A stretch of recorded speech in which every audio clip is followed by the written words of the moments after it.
Good morning to all of you dear student. मेरे YouTube channel grammar mount पे आपका स्वागत है। लास्ट वीडियो मैंने देखा था क्या, क्लॉज। लास्ट वीडियो मैंने क्या खत्म कर दिया, ओवर कर दिया था क्लॉज, फ्रेज और सेंटेंस। यानी कि हमारी पहले वीडियो क्या थी, सेंटेंस में थी, फिर क्लॉज, फिर फ्रेज। यानी कि 3 वीडियो मेरी क्या है, 3 टॉपिक हमारा ओवर हो चुका है। अब जैसा कि हम वादे के मुताबिक मैंने बताया था आपको, हम बेसिक इंफॉर्मेशन से ज्यादा से ज्यादा रूबरू करवाएंगे। तो हम चलते हैं। अब हमारा नेक्स्ट टॉपिक होगा पार्ट्स ऑफ स्पीच। क्या होगा? Parts of speech. अब देखा जाए धीरे धीरे ग्रामर में हम एंट्री कर रहे हैं। हमारा नेक्स्ट टॉपिक क्या होगा? Parts of speech.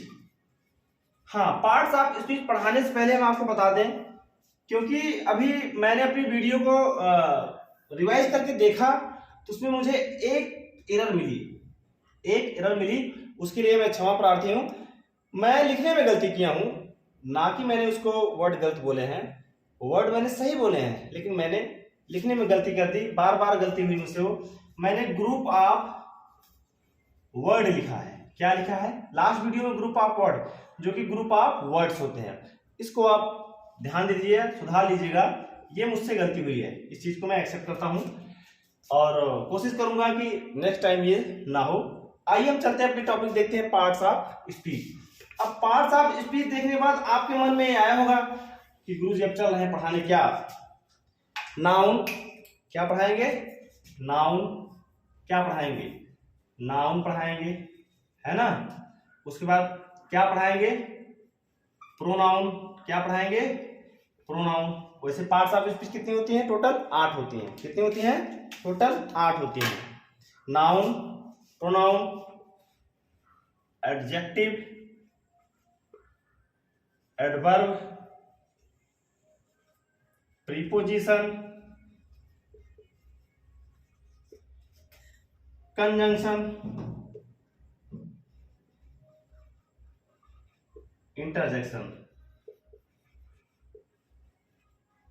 इंटरजेक्शन। यानी कि हमारी क्या होती है? 8 पार्ट्स ऑफ स्पीच होती है। नाउन, प्रोनाउन 2, नाउन मेरा पहला, ये दूसरा, तीसरा, चौथा, पांचवा, छठवां, सातवां और एक बच रहा है। तो आप दिमाग लगाइए, कौन सा बच रहा है? नाउन, प्रोनाउन, एडजेक्टिव, एडवर्ब, और हमारा बीच में क्या छूट रहा है? वर्ब। क्या छूट रहा है? वर्ब। ठीक है। तो क्या होता है हमारा?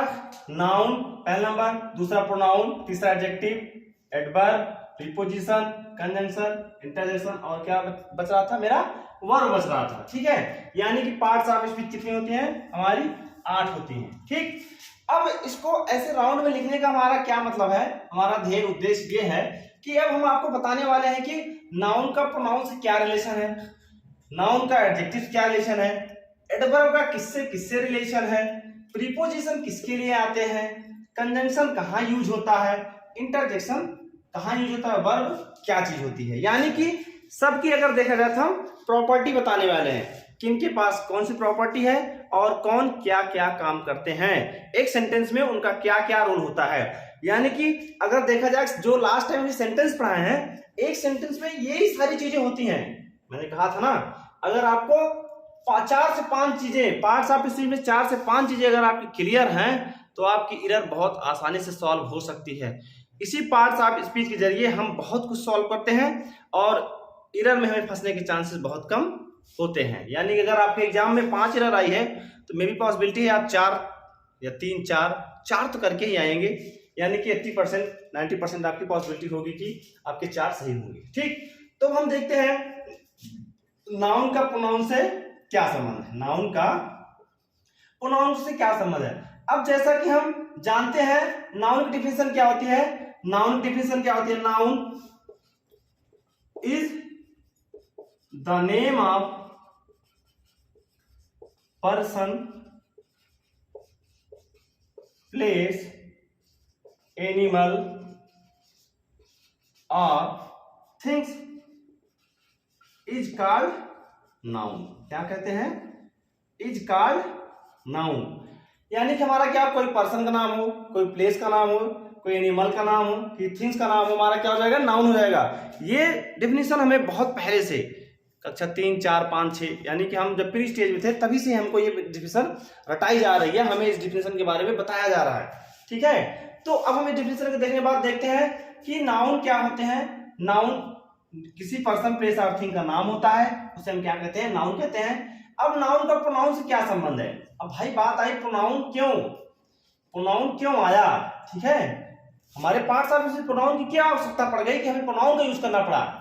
ठीक है, अब देखिए इसका डायरेक्ट सा उदाहरण है, इसका डायरेक्ट अपना एक मामला है, मैटर है कि नाउन के स्थान पे यूज होने वाला वर्ड। ठीक है, the word that is use in place of noun, यानी कि नाउन के स्थान पे यूज होने वाले शब्द क्या क्या कहते हैं? प्रोनाउन कहते हैं। क्या कहते हैं? प्रोनाउन। यानी कि इनका इससे ये संबंध है कि अगर ये भाई साहब नहीं है, बड़काऊ भाई साहब नहीं है, छोटकाऊ भाई साहब मिलेंगे, यानी कि इनके स्थान पे ये काम करेंगे, जो काम ये करेंगे वही काम ये करेंगे। अगर इनके बारे में कोई जानकारी हमें शुरू में दे दी गई है तो फिर दोबारा किसका यूज करेंगे? हम प्रोनाउन का यूज करेंगे। ठीक है, अगर शुरू में इनकी जानकारी दे दी गई है तो दोबारा क्या करेंगे? प्रोनाउन का यूज करेंगे। अब हम देखते हैं एक एग्जांपल तहत, हमारे पास थोड़ा स्पेस कम है इसके लिए हम क्षमा चाहते हैं, हम नीचे एक एग्जांपल देके आपको दिखाते हैं नाउन के स्थान प्रोनाउन कैसे यूज किया जाता है, नाउन का संबंध प्रोनाउन से कैसे है। जैसे कि हम देखें कि हमारा क्या है, अभी कह दें Ram is a good boy, Ram is a good boy. ठीक, अब full stop, Ram has many cars. फिर full stop, Ram's village, Ram has a lot of money. ठीक है, Ram has a lot of money. अब अगर ऐसे सेंटेंस लिखा गया, हमारा सेंटेंस लिखा गया तो हम पढ़ने में क्या करेंगे? Ram is a good boy. यहां तक हमें सही है क्योंकि हमें राम के बारे में सर्वप्रथम इंफॉर्मेशन दी गई। सर्वप्रथम इंफॉर्मेशन दी गई किसके बारे में? नाउन के बारे में।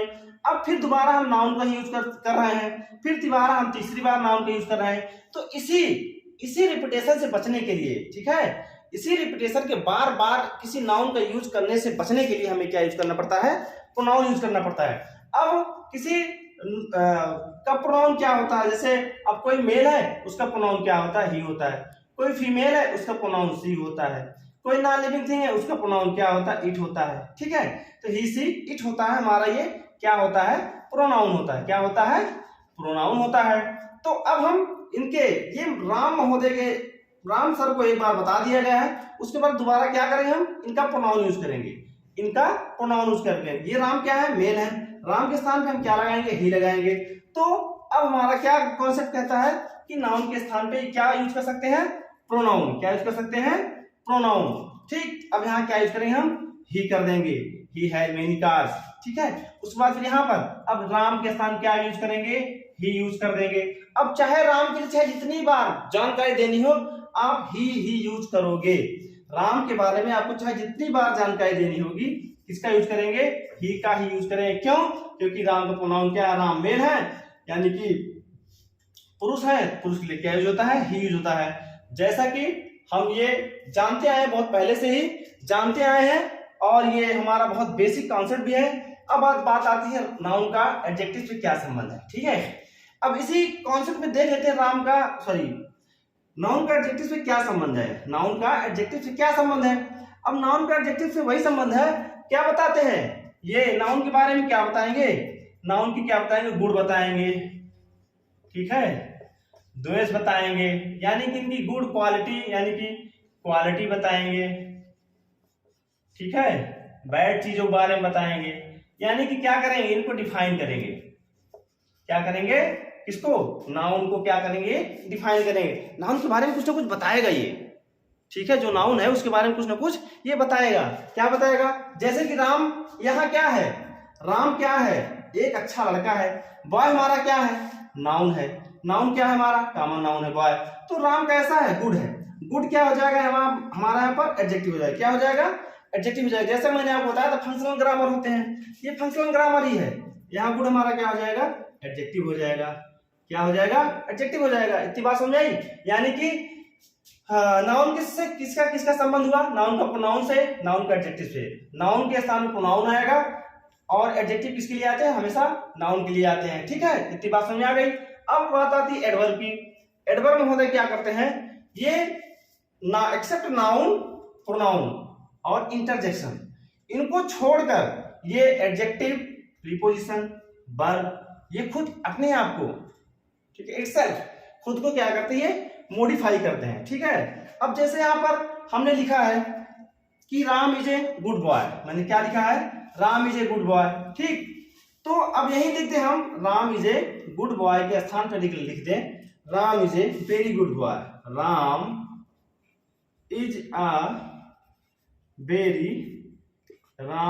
A very good boy. ठीक है, अब देखिए जैसे कि हमारा क्या है? एडवर्ब है। ठीक, एडवर्ब क्या होते हैं? वो किसको? एडजेक्टिव को मॉडिफाई करते हैं। एडजेक्टिव मॉडिफाई करेंगे, प्रीपोजिशन को करते हैं, एडवर्ब खुद एडवर्ब को करता है, वर्ब को करता है, कंजंक्शन करता है। ठीक, तो अभी हम एक नॉर्मल सा एग्जांपल लेके देखते हैं, और जब हमारा एडवर्ब आ जाएगा तो हम प्रीपोजिशन, वर्ब, कंजंक्शन और एडजेक्टिव सबसे क्वालिफाई कराकर दिखा देंगे। यहाँ पर सिर्फ आपको एक ओवरऑल एक आउटलाइन बताई जा रही है पार्ट्स ऑफ स्पीच की, एक दूसरे से बीच संबंध कैसा कैसा किसका किसका है, यही इतना बताने का हमारा प्रयास है। जब हम इसके बारे में डिटेल जानकारी देंगे तो आपको डिटेल जानकारी दी जाएगी, एकदम सूक्ष्म से सूक्ष्म जानकारी, बहुत छोटी छोटी जानकारी देंगे आपको, जिससे आपका ग्रामर बहुत मजबूत हो जाएगा। ठीक है, आइए हम चलते हैं। हमारा वेरी क्या है? यहाँ पर एडवर्ब है। ठीक है, क्या है? वेरी एडवर्ब है। किसको क्वालिफाई कर रहा है? गुड को। बॉय किस क्या है? नाउन है। बॉय के लिए क्या है? गुड है। गुड क्या है हमारा? एडजेक्टिव है। ये होता है फंक्शनल ग्रामर। ठीक है, ये हमारा क्या है? आर्टिकल है। ठीक है, आर्टिकल हमेशा किसके लिए आते हैं? लास्ट वीडियो मैंने बताया है, आर्टिकल हमेशा किसके लिए आते हैं? नाउन के लिए आते हैं। और एडजेक्टिव किसके पहले आते हैं? नाउन के पहले आते हैं। किसको क्वालिफाई करते हैं? एडजेक्टिव नाउन को क्वालिफाई करते हैं। आर्टिकल किसके लिए आते हैं? नाउन के लिए आते हैं। अब देखिए यहाँ यूज हुआ है, लेकिन आया है किसके लिए? बॉय के लिए ही आया है। ठीक है, अब वेरी क्या हो जाएगा? हमारा एडवर्ब हो जाएगा। अगर वेरी एडवर्ब है तो किसको क्वालिफाई कर रहा है, यानी किसको मॉडिफाई कर रहा है? तो किसको कर रहा है? गुड को कर रहा है। वो बॉय गुड है, ठीक है, लेकिन कितना गुड है? वेरी गुड है। हाउ गुड, यानी कि हाउ मच गुड, यानी how much good, how much good. ठीक, राम कितना अच्छा लड़का है, यानी कि बहुत अच्छा लड़का है। वेरी हमारा क्या हो जाएगा? यहाँ पर एडवर्ब हो जाएगा। किसको मॉडिफाई कर रहा है? एडजेक्टिव मॉडिफाई कर रहा है। ठीक, अब बात आती है प्रीपोजिशन की। प्रीपोजिशन क्या होते हैं? एक दूसरे से संबंध बताते हैं। ठीक है, एक दूसरे से संबंध बताते हैं। प्रीपोजिशन किसके किसके साथ संबंध बनाता है? ठीक है, संबंध यानी रिलेशन बताता है अपना किसके साथ? प्रीपोजिशन के साथ कौन कौन साथ है? कोई नाउन या प्रोनाउन आएगा। ठीक है, जब नाउन आ सकता है जाहिर सी बात है प्रोनाउन आ सकता है। क्यों? क्योंकि नाउन के स्थान प्रोनाउन का यूज किया जाता है। ठीक, उसके बाद प्रीपोजिशन के बाद क्या आता है? वर्ब आती है। प्रीपोजिशन के बाद और क्या आता है? वर्ब आती है। अब प्रीपोजिशन के बाद, ठीक है, अगर नाउन आएगा तो भाई कोई बात नहीं, नाउन का हम पर्सन चेंज नहीं कर सकते। ठीक है, नाउन को हम चेंज नहीं कर सकते। अगर राम है तो राम ही लिखेंगे, प्रीपोजिशन के बाद राम है तो राम ही लिखेंगे। लेकिन अगर प्रीपोजिशन के बाद वर्ब है तो हम आईएनजी फॉर्म लगाते हैं। क्या लगाते हैं? प्रीपोजिशन के बाद आने वाली वर्ब आईएनजी फॉर्म में आती है। ठीक है, बात में आ रही ना? प्रीपोजिशन के बाद आने वाली वर्ब आईएनजी फॉर्म में आती है। अब यही एक बात आपको और बता दें, टू एक ऐसा प्रीपोजिशन है, टू एक ऐसा प्रीपोजिशन है जिसके बाद बेस फॉर्म लगता है। जब बेस फॉर्म लगता है तो क्या बन जाता है? इन्फिनिटिव बन जाता है। बस हमको इतने ध्यान देना है, अगर टू के साथ प्रीपोजिशन टू के साथ कोई बेस फॉर्म आई है, इन्फिनिटिव का काम करता है। इन्फिनिटिव एज ए नाउन काम करता है। अब बात आती है नाउन कैसे काम करता है। नाउन 5 तरह से काम करता है, मैंने लास्ट वीडियो में बताया है। अगर आपको देखना है तो लास्ट वीडियो जाके देख लीजिए नाउन कैसे काम करता है। नाउन किसी सब्जेक्ट का किसी वर्ब का सब्जेक्ट होगा, किसी वर्ब का ऑब्जेक्ट होगा, किसी प्रीपोजिशन का ऑब्जेक्ट होगा, और क्या वोकेटिव केस में आएगा। ठीक है, यही सारी बातें हैं। यानी जब ये इन्फिनिटिव बन जाएगा तो बिल्कुल नाउन की तरह काम करेगा। कैसे करेगा? बिल्कुल नाउन की तरह काम। इन्फिनिटिव नाउन का काम करते हैं भाई। To err is human, forgive is divine. ठीक है, to err is human, to जैसे दे दें, to err is human, forgive is divine. ठीक है, अब देखिए टू ईयर क्या हमारा है, नाउन की तरह काम कर रहा है। कैसे काम कर रहा है? नाउन की तरह काम कर रहा है। ये हमारा क्या है? वर्ब है। ये हमारा क्या ऑब्जेक्ट है। ठीक है, फॉरगिव इज डिवाइन। ठीक, यानी कि इसके बारे में आगे डिटेल में जानकारी दी जाएगी। बस आपको एक मोटा मोटी हिसाब बताया जा रहा है, एक आउटलाइन बताने का प्रयास कर रहे हैं जिससे आपको पार्ट्स ऑफ स्पीच के बारे में समझ में आ जाए। भाई पार्ट्स ऑफ स्पीच इतनी क्यों रखी गई, इनका आपस में क्या संबंध है? अगर कोई एक समूह में रखा गया है तो उनका कोई ना कोई संबंध होगा, कोई ना कोई संबंध रहा होगा, तभी एक समूह में रखा गया है। ठीक है, तभी जैसा कि मैं बता रहा था, to err is human, forgive is divine. हमने क्या कहा? टू ईयर, टू ईयर हमारा कैसे काम किया? नाउन तरह काम किया। है क्या? ये इन्फिनिटिव है। अब जब हमारी वर्ब की क्लास आएगी तो आपको इन्फिनिटिव के बारे में संपूर्ण जानकारी मिलेगी। किसकी क्लास आएगी? वर्ब की। ये किस में आता है? वर्ब में आता है। ठीक है, अब हम बढ़ते हैं अपने नेक्स्ट टॉपिक तरफ, यानी कि अब देखिए मैंने कहा वर्ब के किस फॉर्म में आएगी? आईएनजी फॉर्म में आएगी। अक्सर हम कहते हैं थैंक्स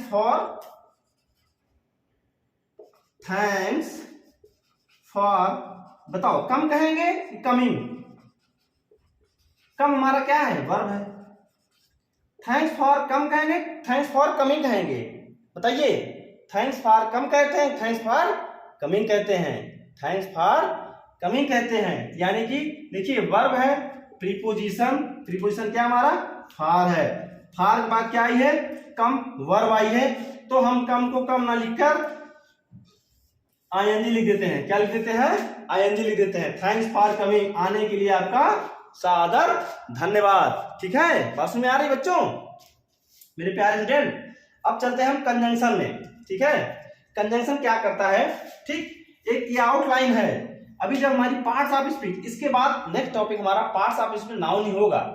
हम नाउन के बारे में फुल डिटेल जानकारी देंगे। नाउन की 2-3-4 क्लास चलेगी, उसके बाद नाउन हमारा ओवर होगा। अब बात आती है कंजंक्शन। कंजंक्शन क्या होता है? जोड़ होता है। जैसे देखिए हम लोग अक्सर ट्रेन से सफर करते हैं या बस सफर कर रहे हैं, स्पेशली हम लोग जब ट्रेन सफर करते हैं तो हम लोग क्या देखते हैं? जैसे फला जंक्शन। ठीक है, जंक्शन मतलब क्या होता है? जोड़। मतलब कोई इधर से आया, कोई इधर से आया, यहीं जुड़ गए। ठीक है, जैसे कि क्या होता है ये कंजंक्शन मतलब क्या होता है? जोड़ना। तो कंजंक्शन का क्या काम है? जोड़ना। क्या क्या जोड़ेगा कंजंक्शन? कोई नाउन को नाउन से जोड़ सकता है। कंजंक्शन क्या करते हैं? किसी नाउन को नाउन से जोड़ सकते हैं। ठीक है, किसी फ्रेज को फ्रेज से जोड़ सकता है। ठीक है, फ्रेज को फ्रेज से, क्लास को क्लास से। ठीक है, फ्रेज और क्लास आपको डिटेल में बताया गया है। फ्रेज और क्लास में आपको शायद में भी कोई कंफ्यूजन होने नहीं चाहिए। ठीक है, तो ये क्या होता है? हमारे कंजंक्शन का काम होता है। ठीक, उसके बाद हमारा क्या होता है? इंटरजेक्शन। इंटरजेक्शन क्या होता है? सडन फीलिंग होती है। क्या होती है? Sudden feeling. आपके अंदर कोई सडन फीलिंग आई, जैसे मान लो मैं ही टीचिंग कर रहा हूं, धड़ से गिर जाऊं, धड़ से गिरूं, अब वो वीडियो रिकॉर्ड हो जाए और आपके पास पहुंच जाए, तो मैं एक बार लखड़ा के जब गिरूंगा, आप वीडियो देखोगे तो यही कहोगे अरे क्या हो गया सर को, यानी गिर गए। आप पढ़ रहे हो, एक कोई भड़ाम से ब्लास्ट की आवाज आए, आप क्या होते हैं? एक चौंक जाते हैं। जो एक सडन फीलिंग आया आपके अंदर, अरे क्या हो गया, क्या दिक्कत हो गई, क्या प्रॉब्लम हो गई। जैसे अभी इस समय बहुत तेज लू चल रहा है, हम अक्सर देखते हैं, भगवान करे ऐसा कभी ना हो, कि अक्सर गांव में आग लग जाती है, कहीं आग लग जाती है, जैसे आवाज हमारे कानों में आती है, हमारे अंदर सडन फीलिंग आ जाती है, अरे गांव में क्या हो गया। सब लोग भागे भागे फिरते हैं, दौड़े दौड़े फिरते हैं, कोई बाल्टी लेके जाता है, कोई किसी को जाता है, कोई अग्निशामक को फोन कर रहा है, कोई कुछ कर रहा है, यानी कि सबके अंदर सडन फीलिंग आ जाती है, भाई इसको सही करना है। तो वही क्या होता है? हमारा इंटरजेक्शन होता है। ठीक है, सडन फीलिंग। अब बात आती है हमारे, हमें आई थिंक आई होप आपको सारी बातें आपको समझ में आ रही होंगी, पार्ट्स ऑफ स्पीच का संबंध क्या होता है। अब आती है हमारी वर्ब की बात। ठीक है, ये महोदय बहुत चालाक है। क्या है? बहुत चालाक है। देखो अंतिम में बैठा दिए इनको, इसीलिए इनको अच्छे से बताया जाएगा। ठीक है, वर्ब कहते हैं, अब ये आई थिंक आपको समझ में आ गया होगा। इसको हम इरेज करना चाहते हैं थोड़ा स्पेस के लिए। ठीक, वर्ब क्या होते हैं हमारे? वर्ब होते हैं एक्शन वर्ड। क्या कहते हैं इसे? Action word. वर्ब को हम क्या कहते हैं? Action word. ठीक, वर्ब को क्या कहते हैं? Action word. यानी कि इतनी पार्ट्स ऑफ स्पीच आप यूज कर लो, इतनी पार्ट्स ऑफ स्पीच आप किसी सेंटेंस में यूज कर लो, जब तक ये महोदय नहीं यूज होंगे तब तक हम सेंटेंस को सेंटेंस नहीं कह सकते। अभी बताए थे लास्ट वीडियो में, क्या कह देंगे हम? क्लास कह देंगे। क्या कह देंगे? क्लास कह देंगे। अगर ये यूज हो जाएंगे तो इनकी यूजेस क्या बन जाएगा? सेंटेंस भी बना सकते हैं। क्या बना सकते हैं? सेंटेंस बना सकते हैं। अगर इनका यूज ना हो क्या हो जाएगा? हमारा फ्रेज हो जाएगा। अगर हम वर्ब का यूज ना करें, सॉरी, वर्ब का यूज ना करें तो हमारा क्या बन जाता है? सेंटेंस। सॉरी, जो ग्रुप ऑफ वर्ड्स होते हैं, ग्रुप ऑफ वर्ड्स होते हैं वो क्या बन जाते हैं? हमारे फ्रेज बन जाते हैं। इनको हम क्या कहते हैं? Action word. ठीक है, क्या कहते हैं? Action word. अब ये बताएं, नाउन इनके लिए भी आते हैं। नाउन इनके पहले आएगा, क्या बन जाएगा?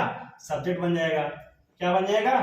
सब्जेक्ट बन जाएगा। नाउन इनके बाद में आएगा तो क्या बन जाएगा बच्चों, भाइयों? क्या बन जाएगा? ऑब्जेक्ट बन जाएगा। नाउन अगर इनके बाद आ रहा क्या बन जाएगा? ऑब्जेक्ट बन जाएगा। नाउन अगर इनके पहले आ रहा है सब्जेक्ट बन जाएगा। प्रोनाउन अगर इनके पहले आ रहा है तो सब्जेक्ट बन जाएगा, इनके बाद आ रहा है तो ऑब्जेक्ट बन जाएगा। और एक बात, प्रीपोजिशन में एक बात और मैं बताना भूल गया हूं, आपको रिमाइंड करवा देता हूं, यानी सॉरी मैं याद रिमाइंड क्या मैं बताने का प्रयास कर रहा हूं। प्रीपोजिशन के बाद में, ठीक है, ऑब्जेक्टिव केस आता है। कौन सा केस आता है? ऑब्जेक्टिव केस आता है। प्रीपोजिशन के बाद ऑब्जेक्टिव केस आता है। अगर हमें प्रोनाउन यूज करना है प्रीपोजिशन के बाद में तो ऑब्जेक्टिव केस, सब्जेक्टिव केस नहीं, सब्जेक्टिव केस नहीं यूज करेंगे। ठीक है, ये कभी मत यूज करिएगा। जैसे कि हम बताना चाहेंगे, अभी मैंने कहा थैंक्स फॉर कमिंग, पहला वर्ड कहा था थैंक्स, थैंक्स फॉर कमिंग, लेकिन अभी कहना हो थैंक्स टू हिम। सही है? Thanks to he.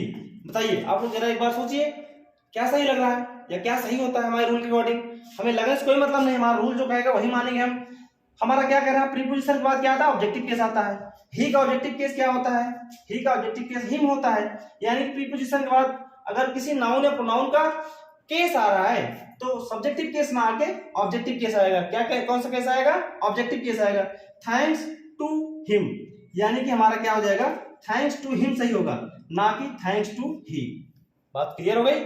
प्रीपोजिशन में तीन कॉन्सेप्ट है, यानी कि प्रीपोजिशन के बाद ऑब्जेक्टिव केस आएगा, प्रीपोजिशन के बाद नाउन आता है, प्रीपोजिशन के बाद अगर वर्ब आई तो आईएनजी फॉर्म में आ जाएगा। टू, अगर टू प्रीपोजिशन आ रहा है तो हमें ध्यान देना पड़ेगा, उसके बाद बेस फॉर्म आ रही है तो क्या हो जाता है? इन्फिनिटिव हो जाता है। इन्फिनिटिव में से अगर इन्फिनिटिव है, इन्फिनिटिव में ना, ने, नी का सेंस निकलता है। ठीक है, इन्फिनिटिव अगर कहीं लगा है तो ना, ने, नी का सेंस निकलता है। तो हमें सब सारी बातें ध्यान देना है। ठीक है, हमें ये सब सारी बातें ध्यान देना है कि कौन सा कैसे वर्क करता है। ठीक, अब आइए एक ओवरव्यू हम फिर से देख लेते हैं। नाउन प्रोनाउन के लिए आते हैं। ठीक है, नाउन के स्थान पे क्या आता है? प्रोनाउन। ठीक है, नाउन के स्थान क्या आता है? प्रोनाउन आते हैं। नाउन के स्थान क्या आता है? प्रोनाउन आते हैं, बता दिए हैं। एडजेक्टिव किसके लिए आते हैं? प्रोनाउन और नाउन के लिए आते हैं। एडवर्ब किसको किसको क्वालिफाई करता है? वो एग्जांपल के माध्यम बता दिए हैं। एडवर्ब प्रीपोजिशन, कंजंक्शन और वर्ब एटसेट्रा, और क्या कभी कभी पूरे सेंटेंस को क्वालिफाई करते हैं। प्रीपोजिशन के बाद ऑब्जेक्टिव केस आता है, प्रीपोजिशन के बाद नाउन आता है, प्रीपोजिशन के बाद वर्ब आती है, वर्ब के बाद बेस फॉर्म भी आता है। अगर two plus base form I है तो इन्फिनिटिव होता है, ना, ने, नी का सेंस देता है। कंजंक्शन क्या होते हैं? दो चीजों को जोड़ता है। ठीक है, जैसे अभी अगर कंजंक्शन का एग्जांपल देना चाहे तो होता क्या है कि आई हैव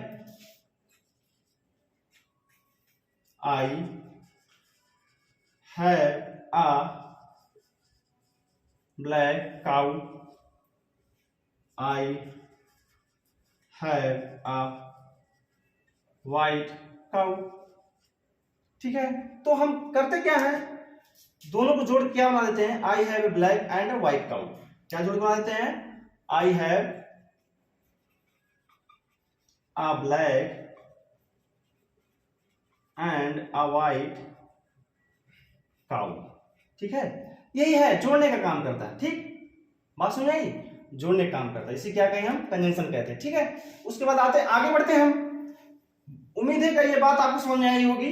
उसके बाद आगे बढ़ते हैं इंटरजेक्शन। इंटरजेक्शन क्या होता है, हमारा सडन फीलिंग हो जाती है। वर्ब हमारा क्या होता है, एक्शन वर्ड होता है, इसके बिना हम, ये सारे लोग अधूरे हैं, इसके बिना हमारा वर्ड यानी सेंटेंस तैयार ही नहीं हो पाएगा। अब नाउन इसके पहले आएगा क्या हो जाएगा, सब्जेक्ट हो जाएगा। नाउन इसके बाद आएगा क्या हो जाएगा, ऑब्जेक्ट हो जाएगा। प्रोनाउन इसके पहले आएगा सब्जेक्ट, इसके बाद आएगा तो ऑब्जेक्ट। तो माय डियर स्टूडेंट, मुझे उम्मीद है कि आपको ये सारी बातें अच्छे से समझ में आई होंगी। और अब इसके बाद हम अपना नया टॉपिक स्टार्ट करेंगे, नाउन। नाउन में नाउन की सारी डिटेल बताई जाएंगी। तब तक के लिए हम इस क्लास को बाइंड अप करते हैं, अब नेक्स्ट डे मिलेंगे। Thanks to all. और चैनल पे बने रहिए और चैनल बार बार आप देखते रहिए। हर रोज एक नई वीडियो हम आपको प्रोवाइड करवाते रहेंगे, चैनल पे आप बने रहिए। Thanks to all, thank you.